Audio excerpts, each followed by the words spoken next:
Hello Mark, my name is Mei Chih-Yu from Junior. My student number is 45. Today I'm going to read an article called How Mr. Condom Made Thailand a Better Place for Life and Love by Mechai Viravaidya.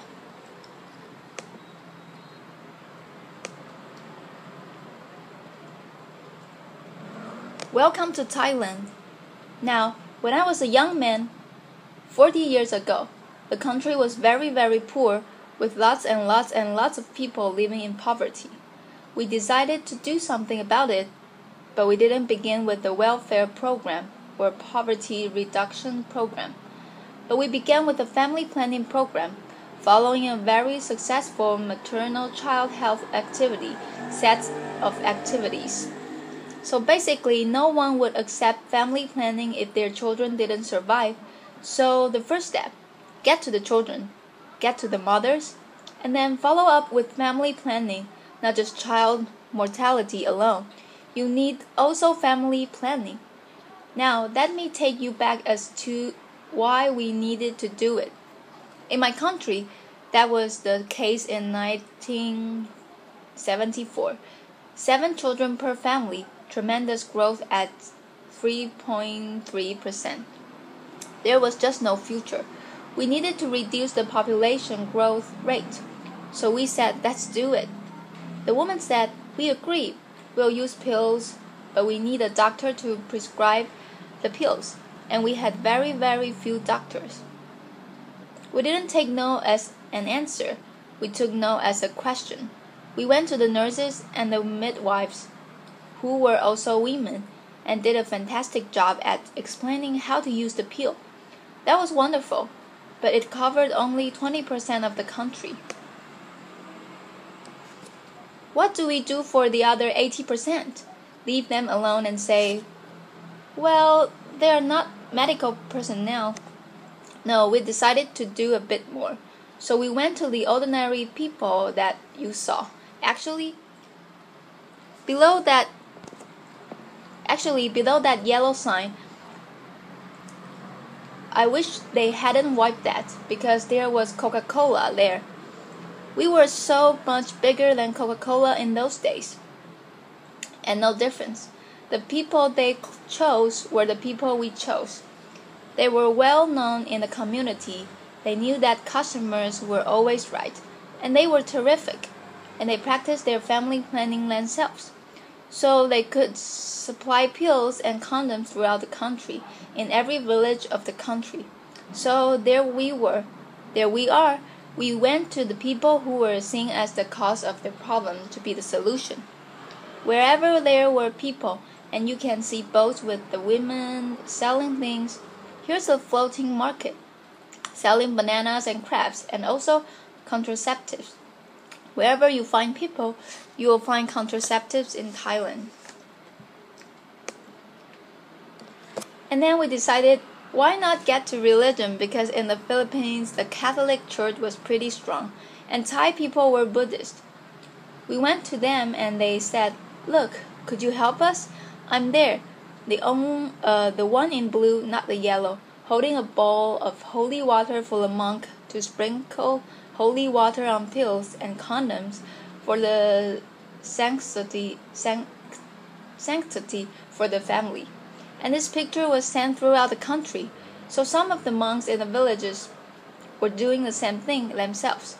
And the women were saying, no wonder we have no side effects. It's been blessed. That was their perception. And then we went to teachers. You need everybody to be involved in trying to provide whatever it is that make humanity a better place. So we went to the teachers. Over 250,000 were taught about family planning with the new alphabet. A, B for birth, C for condom, I for IUD, V for vasectomy. And then we had a snakes and ladders game, where you throw dice. If you land on anything pro-family planning, you move ahead. Like, mother takes a pill every night. Very good. Mother, move ahead. Uncle buys a condom. Very good. Uncle, move ahead. Uncle gets drunk, doesn't use condom. Come back, start again. Laughter. Again, education class entertainment. And the kids were doing it in school too. We had really races with condoms. We had children's condom blowing championship. And before long, the condom was known as the girl's best friend. In Thailand, for poor people, diamonds don't make it, so the condom is the girl's best friend. We introduced our first microcredit program in 1975.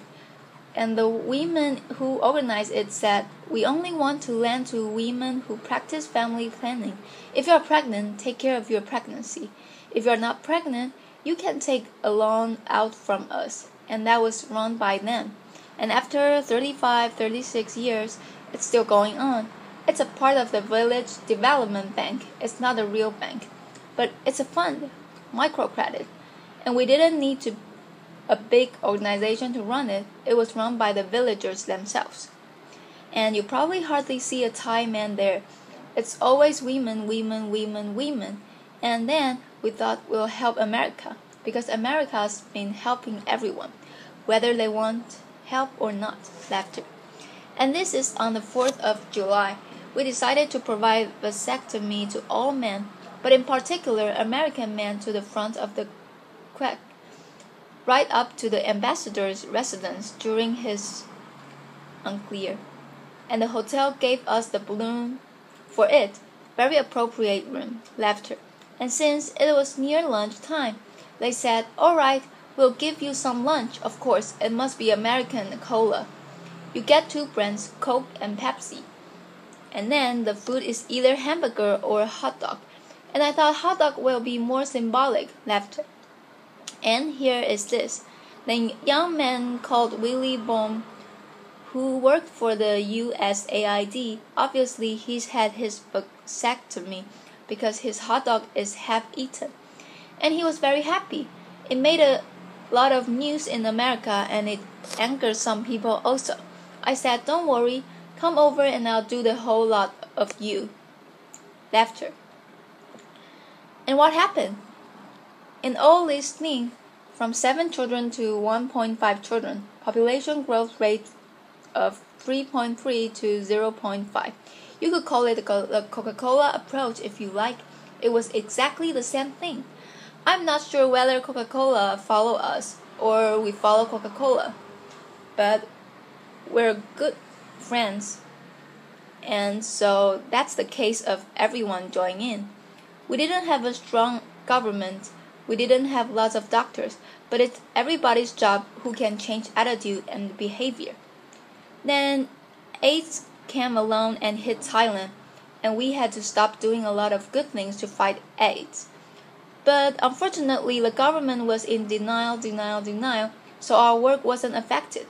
So I thought, well, if you can't go to the government, go to the military. So I went to the military and asked to borrow 300 radio stations. They have more than the government, and they have got more guns than the government.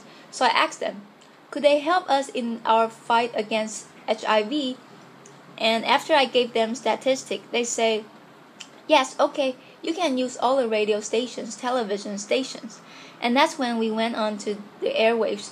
And then we got a new prime minister soon after that, and he said, Mechai, could you come and join? He asked me in because he liked my wife a lot. So I said, okay. He became the chairman of the National AIDS Committee and increased the budget 50-fold. Every ministry, even judges, had to be involved in AIDS education. Everyone. And we said the public institutions, religious institutions, schools, everyone was involved. And here, every media person had to be trained for HIV. And we gave every station half a minute extra for advertising to earn more money. So they were happy with that. And then AIDS education in all schools starting from university. And these are high school kids teaching high school kids. And the best teachers were the girls, not the boys. And they were terrific. And these girls who go around teaching about safe sex and HIV were known as Mother Teresa. And then we went down one more step. These are primary school kids, 3rd, 4th grade, going to every household in the village, every household in the world of Thailand, giving AIDS information, and a condom to every household. given by these young kids. And no parent objected because we were trying to save lives, and this was a lifesaver. And we said everyone needs to be involved. So you have the companies also realizing that sick staff don't work and dead customers don't buy.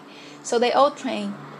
And then we have this Captain Condom with his Harvard MBA going to schools and nice spots. And they love him. You need a symbol of something. In every country, every program, you need a symbol. And this is probably the best thing he's ever done with his MBA. Laughter. And then we give condoms out everywhere on the street. Everywhere. In taxis, you got condoms. And also in traffic, the policemen give you condoms. Our cops and robbers programs. Laughter. So, can you imagine New York policemen giving out condoms? Of course I can. And they'll enjoy it immensely. I see them standing around right now everywhere. Imagine if they had condoms giving out to all sorts of people. And then new change. We had hairbands, clothing, and a condom for your mobile phone during the raining season. Laughter. And these were the condoms that we introduced. One says, weapon of mass protection we found. You know, somebody here was searching for the weapon of mass destruction. But we have found a weapon of mass protection, the condom. And then it says here, with the American flag, don't leave home without it, but I have some to give out afterward. But let me warn you, these are tie size, so be very careful. Laughter. And so you can see that condoms can do so many things. Look at this. I gave this to Al Gore and Bill Sr. also. Stop global warming, use condoms, and then this is the picture I mentioned to you. The weapon of mass protection. And that the next Olympics save some lives. Why just run around? Laughter. And then finally in Thailand we're Buddhist. We don't have a god, so instead we said in rubber we trust. Laughter. So you can see that we added everything to our endeavor to make life better for the people. We had condoms in all the refrigerators in the hotels and the schools because alcohol impairs judgment. And then what happened? After all this time, everybody joined in. According to the UN, new cases of HIV declined by 90%, and according to the World Bank, 7.7 million lives were saved. Otherwise, there wouldn't be many Thais walking around today. So it just show you you could do something about it. 90% of the funding came from Thailand. There was political commitment, some financial commitment, and everybody joined in the fight. So just don't leave it to the specialists and doctors and nurses. We all need to help. And then we decided to help people out of poverty. Now that we got AIDS somewhat out of the way this time, not with government alone, but in cooperation with the business community. Because poor people are business people who lack business skills and access to credit. Those are the things to be provided by the business community. We're trying to turn them into barefoot entrepreneurs, little business people. The only way out of poverty is through business enterprise. So that was done. The money goes from the company into the village via tree planting. It's not a free gift. They plant the trees and the money goes into their microcredit fund, which we call the Village Development Bank. Everybody joins in. And they feel they own the bank because they have brought the money in. And before you can borrow the money, you need to be trained. And we believe if you want to help the poor, those who are living in poverty, access to credit must be a human right. Access to credit must be a human right. Otherwise, they will never get out of poverty. And then, before getting a loan, you must be trained. Here's what we call a barefoot MBA, teaching people how to do business so that when they borrow money, they'll succeed with the business. These are some of the business: mushrooms, crabs, vegetables, trees, fruits, and this is very interesting. Nike ice cream and Nike biscuit. This is a village sponsored by Nike, they say. They should stop making shoes and clothes. Make these better because we can afford them. And then we save silk, Thai silk. Now we're making Scottish tartans, as you can see on the left, to sell to all people of Scottish as an ancestor. So anyone sitting in and watching TV, get in touch with me. And then this is our answer to Starbucks in Thailand. Coffee and condoms. See? Starbucks you awake, we keep you awake and alive. That's the difference. Can you imagine? At every Starbucks that you can also get condoms. You can order your condoms with your cappuccino. And then now, finally, in education, we want to change the school as being underutilized into a place where it's a lifelong learning center for everyone. We call this our school-based integrated rural development, and it's a center, a focal point for economic and social development. Redo the school, make it serve the community needs. And here is bamboo building. All of them are bamboo. This is geodesic dome made of bamboo, and I'm sure Buckminster Fuller would be very, very proud to see a bamboo geodesic dome, and we use vegetables around the school ground, so they raise their own vegetables. And then finally, I firmly believe if we want the MDGs to work, the Millennium Development Goals, we need to add family planning to it.